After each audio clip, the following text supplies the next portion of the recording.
Hello, Internet. The Morgan You Know podcast network presents Balls and Brew.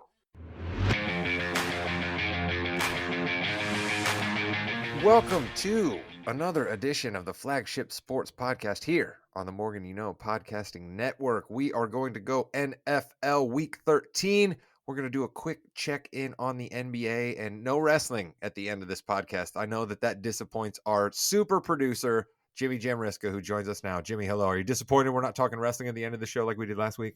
A little bit. We've done a lot of wrestling recently. That's fine. It's week 12. Let's go. Wasn't it week 13? Yeah, sure. Let's go. All right. Joining us from North Carolina, our guy. He's not disappointed at all that the North Carolina Tar Heels got worn out last night by his Indiana Hoosiers. It's Chris King. Go Hoosiers. Let's ride. Speaking of somebody else who I know is excited about that outcome in the ACC Big Ten Challenge last night, the final ACC Big Ten Challenge where the ACC, of course, was victorious over the Big Ten, but the Hoosiers got a big victory, and that's something, right, Mr. Williams? I got to college basketball before you did. It's Josh Williams. Yeah. Hoosiers looking good last night. Getting off to a good start this year. Still undefeated. Top 10. Let's go. Speaking of still not necessarily undefeated, but still a good record, that's you, 19-15-2 going into this week. What game hurt you the worst last week, Williams? What was the one that stung you the most? I mean, you could have went with both of them. The Tampa Bay. I had Tampa Bay minus 3.5. They're winning for the last hour of that game, up 17-10, and then on a 4th and 10 from about the 10 or 11, Cleveland throws a laser into the back of the end zone. Njoku makes a one-handed catch. I've seen Njoku drop so many passes in my life, and then he just makes a ridiculous catch there. But Todd Bowles is an absolute buffoon. Byron Leftwich isn't much better. Yeah, not much to say on that one. That one kind of stung. Yeah, the Bucks are just they really bring no feeling at all, really. They're just kind of a blah. You just think to yourself, man, they're still winning this division because this division is bad. Look out for Chris's Falcons. Apparently, Chris gave us that last week, and then the Falcons proceeded to turn around and lose. How'd you feel about that one, Chris? Yeah, it was tough.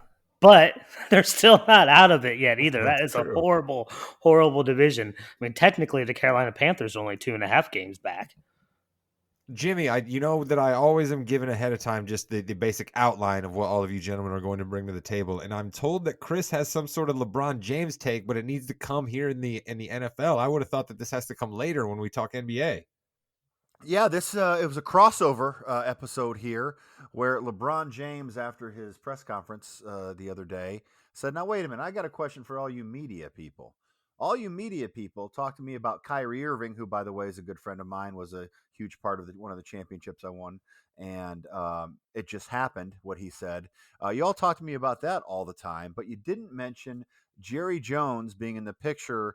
Of the students yelling at the black students trying to go to school from a very, very long time ago. So he was very upset about that. And Chris, what do you know about that? I know that LeBron James needs to either read a newspaper, especially the newspaper article that this was about, or just stop talking about football. Let's listen. Reason he hasn't been asked about this issue is because Jerry Jones himself was asked and answered in that Wall Street uh, Journal article. Jones talks about it being like, I didn't understand necessarily what was going on or the gravity of the situation. I was 14 years old. I was there to see what was going on. Like, he talks about growing since then, making sure it's a place that type of thing will never happen again. I mean, you can tell that Jones at least answered the questions. Why in the world would the media then need to go to LeBron James to get his take on it? Read the Because Jerry newspaper Jones has article. never hired a black football coach, I think, is one of the reasons why. I think it makes it a very legitimate question for them to ask when this article that the great Sally Jenkins is involved in, by the way, right? So if there was more Yeah. dirt to be found on this, Sally Jenkins would have found it. So this is an article about how Jerry Jones understands his power of being able to influence black coaches getting hired in the NFL. But Williams, wouldn't the easiest way Jerry Jones could get a black coach into the NFL is hire one for his team, which he's never done? I think he does. I think he has had two like high senior advisors or that were black. So I don't know. That's Yeah, you would think that I think there's 8 teams that have never had a black head coach. So yeah, I mean the Rooney Rule is there for a reason. Jerry Jones is quite powerful. So if we are to believe him, and Jerry Jones most of the time says things that he really actually believes and backs up. So if we're to believe him, Chris, I'm with you that he doesn't need to be taking these stray shots from LeBron James. But I also like just tread lightly when you're going at my guy, the King. I agree with a lot of the things that LeBron James stands up for. He's great with social justice issues, police brutality issues, and most of the time I'm on his side. But like, he would know the answer to this question that he asked the media if he would have read the article and realized the difference between that situation and Kyrie's situation. That's all I'm saying. I agree with you. I agree with you. You know what? Let's stay with somewhat thorny topics right here. Just get them all out of the way, and then we'll move on to more of the fun stuff. I know you've got a thing about Deshaun Watson coming back, Jimmy. I know your heel is Deshaun Watson. How do we want to start this conversation? Do you think? Well, I can start real quick. We're just saying since Deshaun Watson is back in the NFL starting this week in week 13, I believe is what I was corrected on. He can be the heel now because he is coming in with a lot of questions that need to be answered, Chris. And I know you want to elaborate on that a little bit. Yeah, I know that if Deshaun Watson wants to get past this issue, answer the questions, be open and truthful, which you say you've been this whole entire time.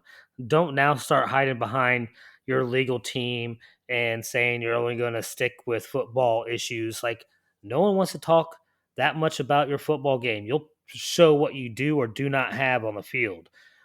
But you have this huge thing hanging over your head. If you want to get past it, you want to move on, you're going to have to answer these questions because they're not going away.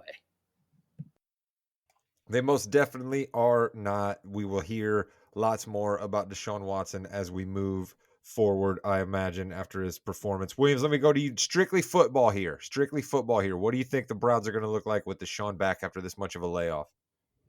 Extremely rusty, and I still can't believe that the NFL gave him this suspension and he's coming back on this week. Like, there's already like accusers that are having that are getting a suite with their lawyers and attorneys. They're going to be there. Like the security at this game better be absolutely ridiculous because the stuff that's going to be spewing out and yelling at him is going to be absolutely terrible.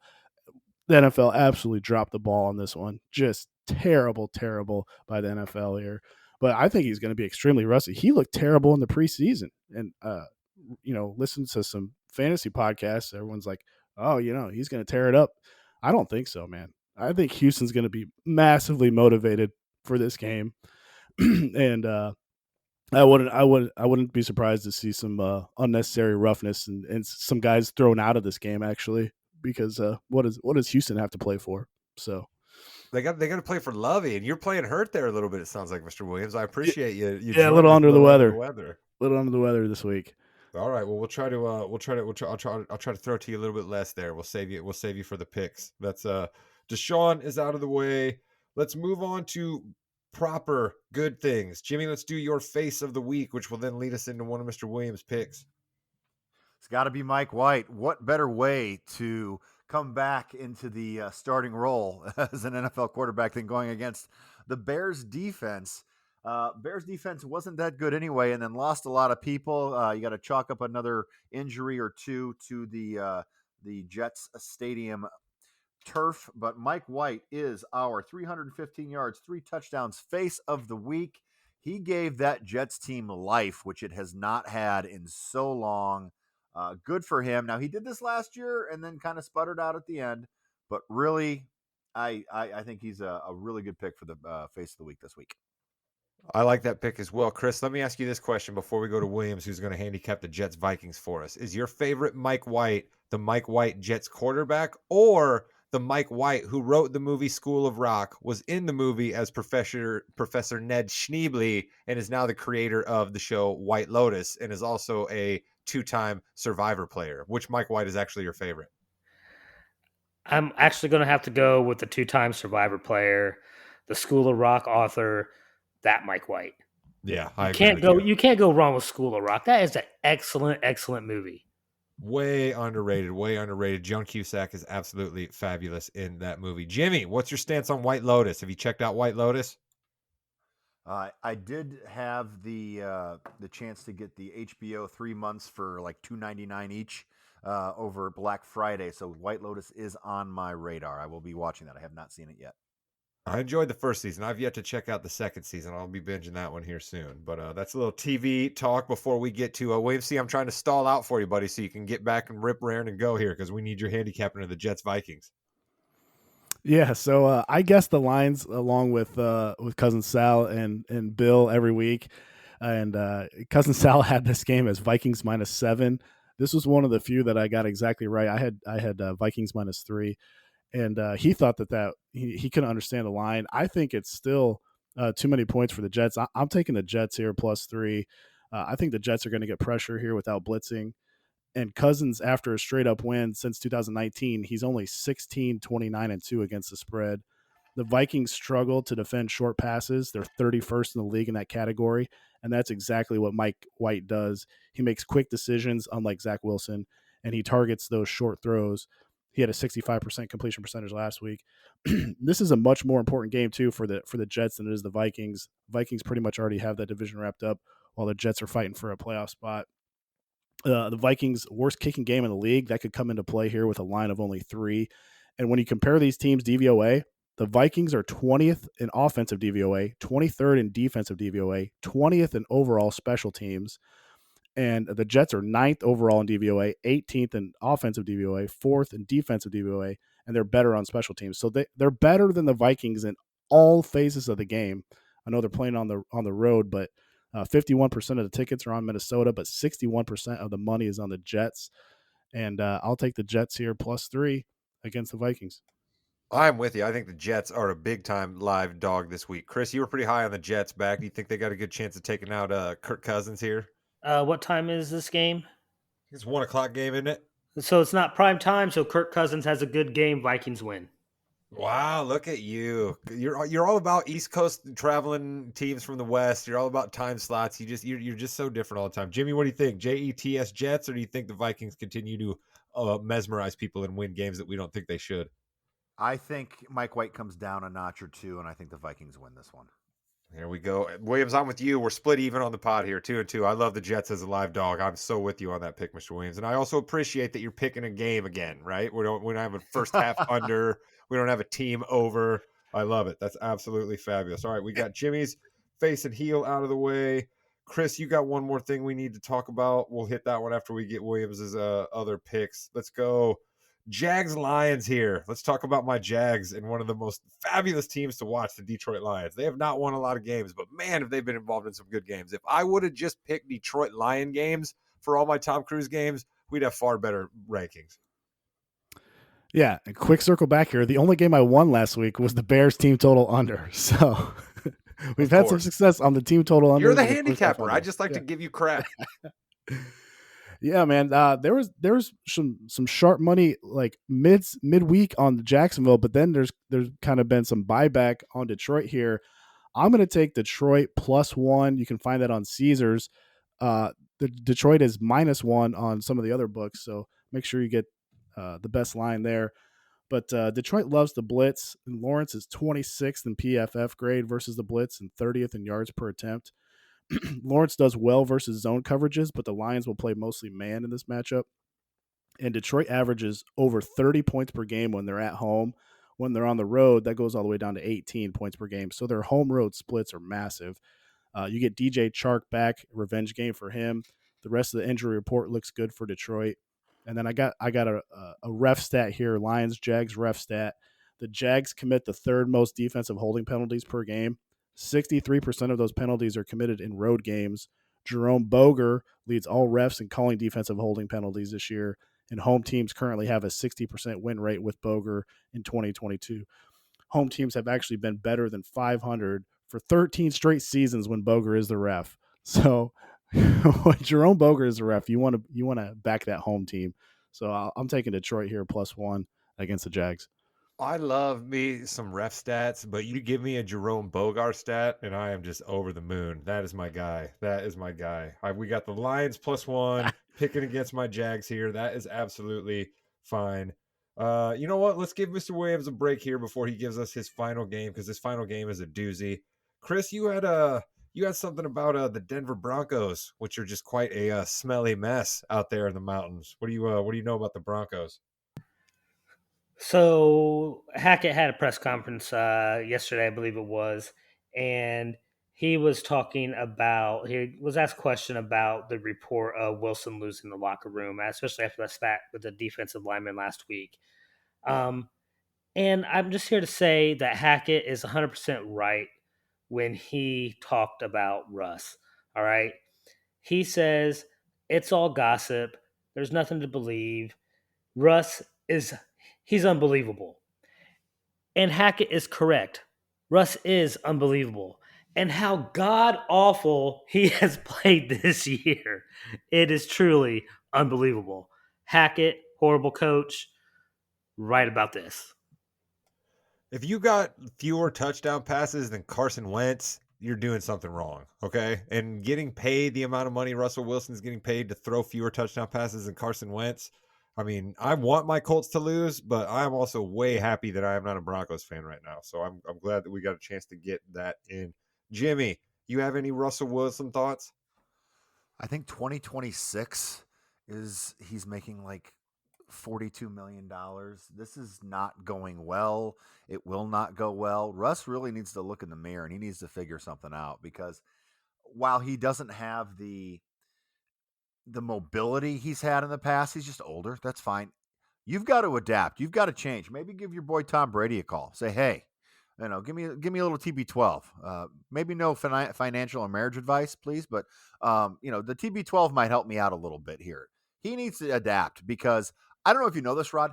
People hate him, and it's so fascinating to see that once people started talking about him, everyone's now talking about him, including now his teammates. They're just tired of it. Mr. Williams, I wonder if positivity, right? Like, I admire people who are positive all the time, because that's just something that I don't have. I mean, clearly people listen to this podcast, they know that about me, but I think the positivity that Russ is all about in the face of the terrible play that they have right now, I think it just rubs teammates wrong and it rubs the fan base wrong. Do you think I'm onto something here? Yeah, it can kind of wane on the whole team, on the whole clubhouse there. But like I said before, there's been a ton of injuries on this team. Hackett's been absolutely atrocious, and they need to find a good play caller next year, hire him in, because it's obvious Hackett's never going to be a head coach ever again for the rest of his life.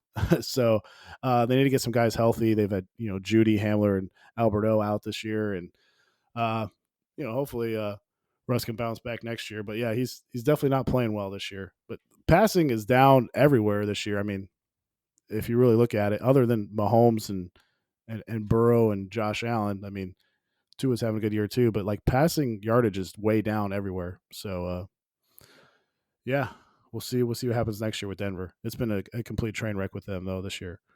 I like it though. You're preaching patience here. You used to be so anti the Seattle teams that had Russ at quarterback, but you would always stick up for Russ, and so I love that that's continuing. You could probably buy up a lot of stock from people on Russell Wilson pretty cheap right now, Mr. Williams, if you want to hold on to some of that. And he does have that bounce back that you're talking about next year.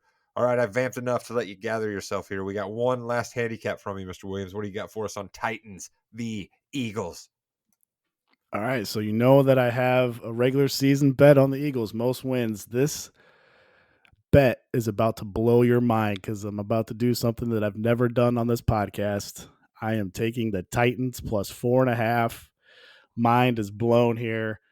So I never like to take this. Whoa. The Tennessee Titans, coached by Tennessee? Mike Vrabel. This is the team you're taking. I'm taking them. I never like to take this Titans team, but this is one time where I think this is the perfect time to take them. We talked that the NFL is a week-to-week sport, week-to-week handicapping. And since 2014, from week 12 on, teams that only have one loss or fewer, they're only 9-23 against the spread to close the season. including 5-21 against the spread when not laying double digits. That's what we have here with Philly. You get a team that's kind of overvalued in the market. And the Titans are number one versus run DVOA. That's what Philly likes to do. Vrabel 21-7 against the spread in his career as a dog of at least 3 points, and he's covering by over 7 points a game. So give him credit there. If I want any team in a one-score game, it's this Titans team, which I've called it luck. You can call it grit. You can call it whatever you want. They almost covered last week. Did you see this? When Derrick Henry ran it like 74 yards, he fumbled, and of course, one of their wide receivers recovered it in the end zone. It's just like this team That's just just how Vrabel drew it up. I think it's Yeah. about high time you give Vrabel his respect. It's just this team just completely just runs so hot, except when they play Cincy. That's kind of weird. But yeah, Goddard is a big loss in the red zone for Philly, and Philly still won't have big defensive tackle Jordan Davis back yet. We saw what Jordan Reeder did with the Bengals big defensive tackle stopping Tennessee's run last week. I don't think Philly can do that without Jordan Davis healthy. So he's supposedly going to come back in the next week or two and help that Philly rush D. But one last thing here, AFC dogs. The AFC is just dominating the NFC this year. AFC dogs are 14-7 against the spread versus NFC opponents. We're getting not only 3, but a key number 4 here, plus 4.5. One time only, probably. I'm going to take the Titans plus 4.5 here against Philly. I'll tell you what, man. We are the first day of December is when we're recording this podcast, and it is a Christmas miracle. Williams is taking the Tennessee Titans, and he almost was willing to give them credit and not just say that they are lucking out. I mean, my mind is absolutely blown. Got to adjust. Not so blown, though, that I'm going to forget about the Tom Cruise game, which I have been prone to do in the past. Last week, we went with Cincinnati v. these very Tennessee Titans we just spoke about. That was the Tom Cruise game last week.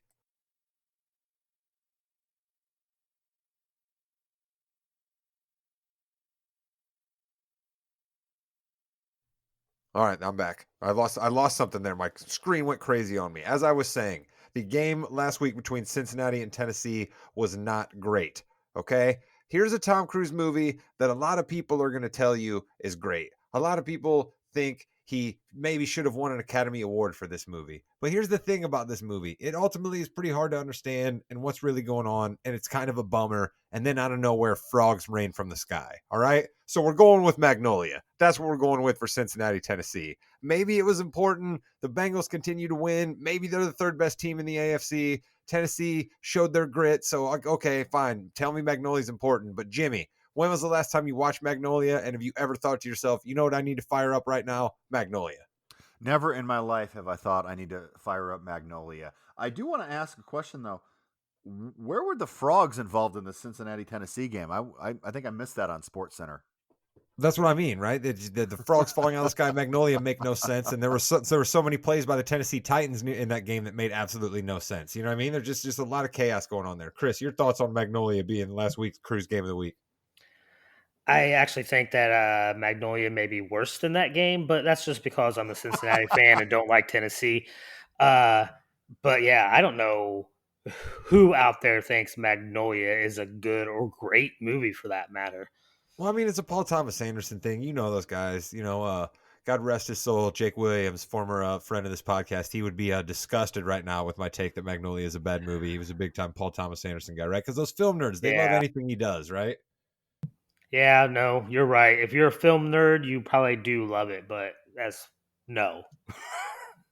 I am absolutely with you. So we are going to soldier on. Again, I tend to put the kiss of death on any game when I make it the Tom Cruise game of the week. But with that said, we are going to go and get a little Williams magic for the Tom Cruise game of the week, if you will. We are going to take Mr. Williams's San Francisco 49ers versus the Miami Dolphins. So hopefully we can get some Tua fireworks. Maybe we can get some Tyreek fireworks. We're going to have Mike Shanahan squaring off against his pupil, Mike McDaniel. I mean, there's going to be running schemes that are sure to make Williams gleeful. Mr. Williams, your thought on this game? Yeah, I was hoping you would pick this game. This is I told Chris this is the game that should have been Sunday flexed, Sunday Night Football. They should have flexed this game out or in and Oh, then flexed. absolutely. Take that Colts team out of there. Yeah, They're not going to flexed do it Dallas because and of the out. Dallas's rating at all times, but that Colts team is terrible, and thank God they lost last week. Shame on the NFL, man. This should be Sunday night. There's so many storylines in this game. One big one is the injury to left tackle Terran Armstead for the Dolphins. When he plays, Tua gets pressured on 26% of dropbacks. When he doesn't play, Tua gets pressured on 54% of dropbacks. And we know how good San Francisco's defensive line is. Dolphins 29th DVOA defending short passes. That's exactly what the Niners and Shanahan like to do. Meanwhile, the Niners are second at defending short passes. I think Tua and Miami are going to try and get the ball out quick with no term Armstead. So this is going to be a fascinating game. I wish Armstead was playing because I think Miami would have a better chance. These are two of my favorite teams this year, so this should be a fun one. Let's hope. I mean, we're still trying to get the elusive Top Gun. We're still trying to get a Days of Thunder. We're still trying to maybe get a Tropic Thunder, which is a movie Tom Cruise only appears a couple of times in, but it's absolutely fabulous work by him. And the movie overall is just hilarious, great stuff. So we haven't reached those levels yet. But Jimmy, what do you think our chances are hitting one of those top 3 levels out of this game? I think we've got it. This has got to be a great game. I am a little worried about Williams-Stat there with the left tackle being out. That concerned me earlier when I heard it this week. So I think we're okay, Rod. We're okay. We're good. All right, and Chris, out of those 3 movies, Top Gun, Days of Thunder, Tropic Thunder, which movie is number 2 in your opinion? Because we all know what number 1 is. I'm going to have to say for Tom Cruise, Days of Thunder. Like, yeah, Tropic Thunder was hilarious in that cameo he did, those little skits, but like Days of Thunder is legendary. Oh, You know, Robert Duvall, Carrie Ells. I mean, you got great stuff. Nicole Kidman. You know, there's just great stuff going on in Days of yeah, Thunder. I'm with you. it's great. It is fantastic. It literally got me interested in NASCAR for quite a long time. Well, I mean, that's where you ended up working on. Whose pit crew was it? Was it Dick Trickle? Were you in Dick Trickle's pit crew? Uh, Actually, it started out with Labane, and then I went to Dick Trickles. Oh, that's right. I forgot about good old Terry Labonte there. Those were good days. Those were good days. All right, Mr. Williams, we got your 3 picks. You were playing hurt for us. We absolutely appreciate it. But Jimmy Jam is going to take over and run the fast break here. So we will say goodbye to you, Mr. Williams, till next week. Thank you so much. Yeah, no problem. And when we come back, we are going to do the NBA in 15 minutes or less with a question mark. Jimmy will be leading the way on the fast break next.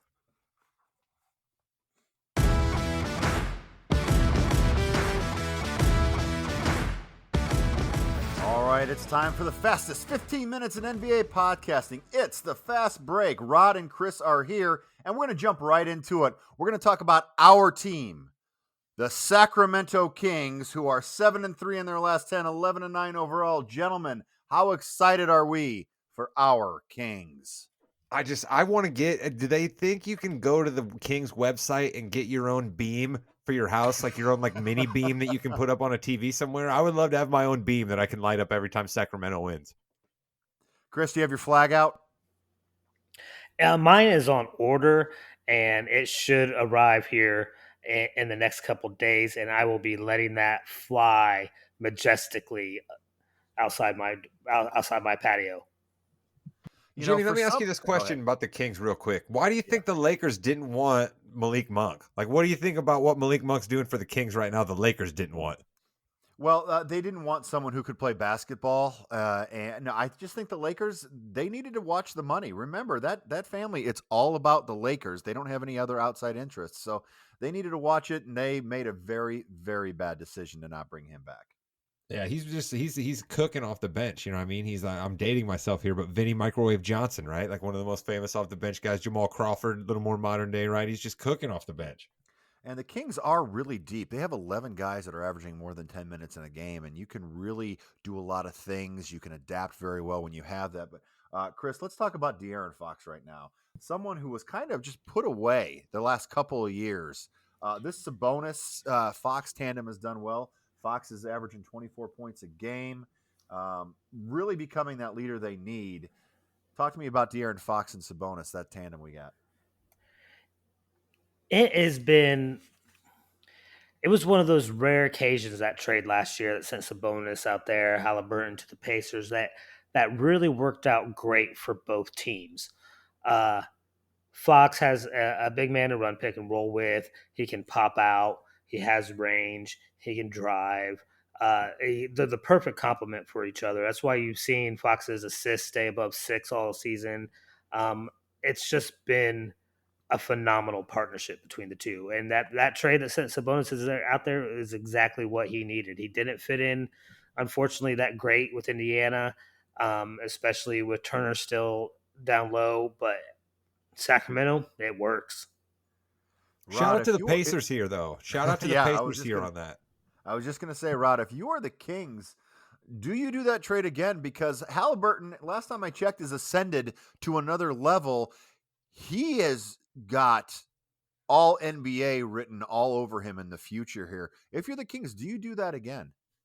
I think you do, actually, because I Okay. think that what De'Aaron Fox is giving you now, he would not be able to give you if Tyrese Halliburton was on that team. They had a little bit of Mhm. your turn, my turn mentality going on with that Yep. squad. And I think Sabonis just unlocks enough with his elbow and secondary playmaking that it allows De'Aaron to be a little more free and get a few more shots up in a more ideal position. So I think that's one of those trades that they actually, it just like Chris said, worked for both teams. But you got to think the Pacers, it goes even deeper. Paul George says to them, I want out of town. So the Pacers have a gun to their head, which is a situation where you get a bad deal so often. They make this deal with Oklahoma City to get Sabonis, who nobody knew much about at the time other than his dad was famous, and Oladipo, who everybody was like, what? What's with this guy? Oladipo comes to the Pacers, lights it up for about 3 years. The Pacers get rid of him and get a few assets back. Then they trade Sabonis and get Halliburton, pair him with Matherin, and the Pacers are 12-10 right now, like fourth or fifth in the Eastern Conference when everybody thought they were tanking.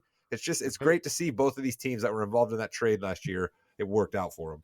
Yeah, Both of the teams that Matherin might end up being both rookie of the year and six man of the year. you can keep dreaming they're a Pacers fan, but that maybe one of the two. I don't know. That 6 man a year might be a little tough. I want to go though to my face, and we actually have two faces of the month. We have the players of the month in the NBA. We have Booker and Tatum. We've talked a lot about Tatum on this podcast, but Phoenix Suns 15-6 overall. Booker's 29, 4-5. He's had a couple of 40+ points. He had a 51-point game the other night. If you are the Suns, how crazy has this offseason been to the first part of the season until now? You have your first place overall in the West, and you've got Chris Paul, who's kind of transforming into a little bit different role, Rod, moving forward. Are you buying the Suns for the rest of the season, or are you thinking they're going to sputter out? I think I have to buy the Suns because Yep. Devin Booker not only did he do 51 the other night, but he was 20 of 25 shooting. He only got up 25 shots and he shot 80% and he still got 51. I mean, he's on a ridiculous level right now. He's a guy that I think he gets listed at like 6'4", 6'5", but he just seems to play bigger because last night he was just getting shots over guys. He was out of control. And I think Chris Paul right now, the role he's playing is injured, right? Like the Phoenix Suns are basically just lying to us about Chris Paul's injury. Like something serious is going on with him, and they're not saying anything about it. But I think that's fine. Let Chris Paul sit on ice for a while. Don't bring him back till even after the All-Star game. We know what Chris Paul's about. We know that he's going to be there in the clutch situations. What surprises me the most about the Suns is that DeAndre Ayton is showing up to play. And he was the one that I was the most worried about, right? He's still pretty young. And, things didn't go his way. He didn't get the contract. Maybe he actually did think about being an Indiana Pacer for a little while. The Pacers come up again here. But he's still killing it for him out there on the floor. And Mikal Bridges, don't call me Miles Bridges anymore. Absolutely, No. under any circumstances. But Mikal, while he doesn't put up huge fantasy numbers, because I own him as a fantasy player, he's still really solid for that team. Plays every game, plays a bunch of minutes, fills stat sheets, and can get you at least 16 to 21 most nights. And that's pretty solid for them right now. Yeah, you Chris, if got I told Bridges. You got Bridges and Booker that are both almost 40 or 50, 40, 90 type shooters right now. The efficiency coming out of those two is unreal.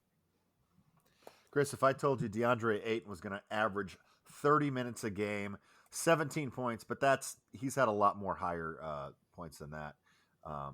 If I told you 29 minutes a game, 17 points, before the season started. Could you believe that after everything that happened? No, I really didn't. I thought maybe 20 to 23 minutes a game, maybe averaging like the low double double, 12 and 10, something along those lines. But he's putting in work, he's putting in effort, and they're giving him minutes. I mean, they made the investment. They got to put him on the floor realistically. I'm just glad that for whatever reason it's working. Let's just hope that Glad that doesn't change. glad that he and Monty are texting right now. And Chris, that brings me to my heel of the week, and I want to talk to you a little bit about this because I know you have a lot to say. It's the 11-11 Golden State Warriors starting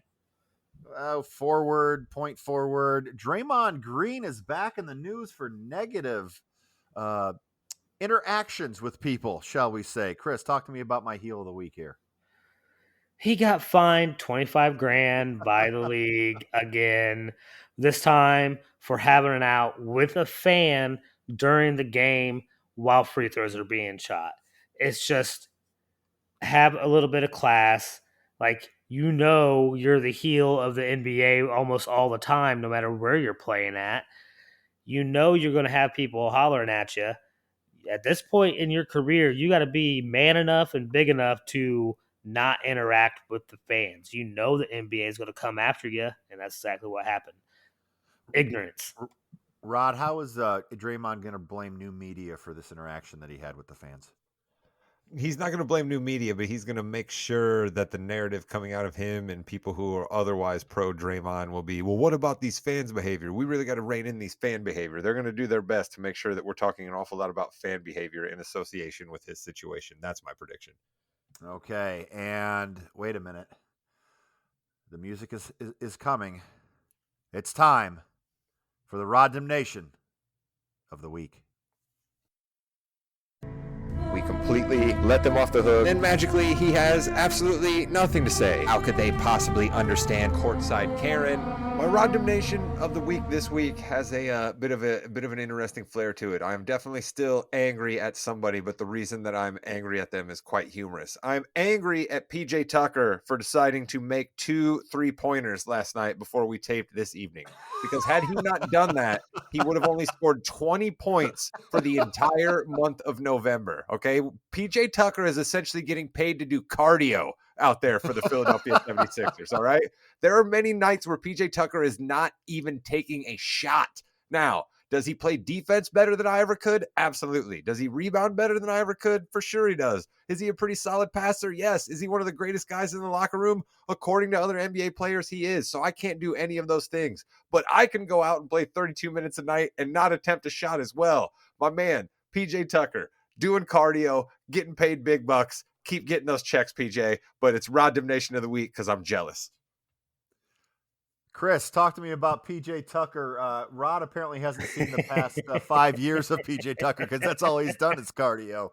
What do you think about PJ Tucker? He is the triple single all-star, and he's been like that for a long time. You guys have heard me on this cast a lot of times talking about Draymond Green and his triple singles, but he is an amateur compared to PJ Tucker. I think right now he's averaging more rebounds than points, and his rebounds are at 4. So I think his what's his usage? His usage is 6.6%. Like they don't even pass him the ball or allow him to do anything. He's strictly out there for That's what I mean. spacing and play defense. You guys are right that PJ's been doing this for a couple of years, but we're on a whole nother level here. I mean, Miami used to make him run stuff at the elbow a little bit every once in a while, and he got up a couple more corner threes on that Miami team. Now, certainly when he ended with Milwaukee that year that they won the championship, they didn't want him to shoot either. So he did this kind of stuff with them. But this is like historic low level efficiency for a guy who basically plays 32 minutes a night. It's insane. I'm not going to lie. My boss would love it if I gave him 6% efficiency. That's all I'm saying there. So last week for the King's hardwood hierarchy, we had the Celtics as the king, the Bucks as the queen, the Kings and Pacers, our Sacramento Kings, thank you very much, as the prince, and the Hornets were the jester. Let's hit the music and let's hear from Chris Kings on his Kings hardwood hierarchy.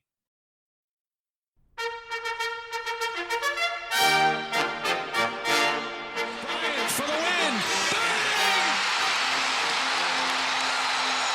Of course, the Celtics are still the king. Listen, they've won 5 in a row, 9 out of their last 10. I mean, 121.9 points per 100 possessions. The best offense the Gross. NBA has ever seen. yeah, like it's insane how good this team is, and they They're are almost 50, 40, 90 as a team, like you talked about last week, yeah, Chris. It's right. insane. It's crazy, right? PJ So Tucker is not on the Celtics. so Right? so they are He'd love to still do the good cardio king, with that team. Yeah, he and would. I'm really starting to see a trend where they may be king for a long time. Um, I am going to put, and we already talked about them a little bit, the Phoenix Suns as the queen. And then I'm going to put the Bucks as the prince. They're neck and neck. The Bucks defense is by far the best in the league. Lopez, Giannis are probably Is Lopez both. an all-star? I love that you brought Lopez up there. Is Lopez an all-star, Jimmy? I think you have to put him in. He's just having another. I mean, can you say it's a resurgence if he's continuing just to, when he's healthy, be really, really good? If he His makes the defense all-star has team, it'll be stepped up. 10 years. It'll be 10 years between all-star appearances. That's got to be some kind of record. Yeah, that's Yeah. crazy. He's definitely probably the best defensive player at his position, just like Yana is at his. And I mean, that puts him as a front runner for defensive player of the year, if you ask me right now. I know we're only a quarter of the way through the season, but it's still crazy good. But they're the Prince because as good as their defense is, and as good as Boston's offense is, they may be the best offense and best defense, but they're like Milwaukee's offense is not that great. Boston's defense has room for improvement, but Phoenix has a top 5 offense and a top 5 defense, and they're playing out of their minds as well. They won 6 in a row, so that's why they're the queen. This thing could switch though, Jimmy, because speaking of music, whose music Yeah. do we hear up there in Milwaukee? I believe Chris Middleton is scheduled to possibly play Friday if this podcast comes out for you, or the night before this podcast comes out if it hits on Saturday. Yeah, Chris Middleton is going to be back, and that's just it's gonna take. Now, listen, calm down, everyone. Wu-Tang, just calm down a little bit. Give the guy like 2 weeks. He's got to get his feet underneath him. He's got to get back. But they are going to start gelling in that 2 week time frame, and watch out for the Milwaukee Bucks, a team that I know will not be playing as well as the Milwaukee Bucks. Is Chris's jester? Chris, who's your jester this week? It's the San Antonio Spurs. You lose Oh, you lose 9 in a row, you are the joke of the NBA. All right. And San Antonio actually had a decent start to their season playing around 500 ball, like in the playoff picture early. But they are like 6 and 16 now. They lost 9 in a row. They have literally stopped playing defense, and it's just a sordid sight to see. Jimmy, what do you think's going on with Pop here? He's got the record. He's got the championships. He won the gold medal. Like, what do you think's going on with Pop? Why is he doing this? I think he just wanted to coach, have an opportunity to really get people to do in the right habits and teach a younger group. And they're going to get even younger because they're going to trade a couple of their players here coming up very soon. But I think that's kind of what he wanted to do. And then maybe after this year, kind of it depends. They get Wembanyama. He ain't going anywhere. But maybe after this year, kind of go off to the sunset. Chris, let me ask you a question. Am I allowed to ask if another team might have been up for consideration? Are you giving any thought to the Chicago Bulls being near the jester at any point here? Things are not looking good in Chicago, and they just got absolutely steamrolled the other night.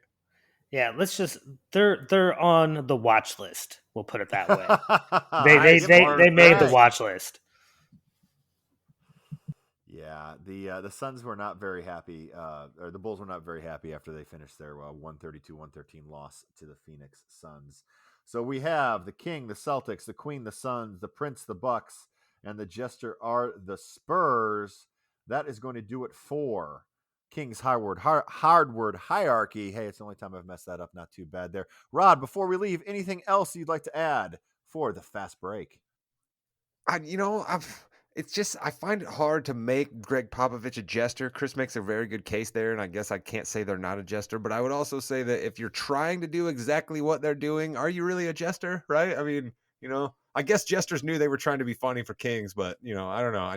Something about San Antonio doesn't seem like a jester to me. They're doing just fine. Those young guys are getting to play. Popovich is coaching. RC Buford's making sure they lose. I think San Antonio's fine. So I love the jester of the week every week, but I love making fun of the jester, and I find it hard to make fun of the Spurs. That's the last thought I had here at the end of the podcast. Okay, a little positive there from Rod. Chris, anything else before we go?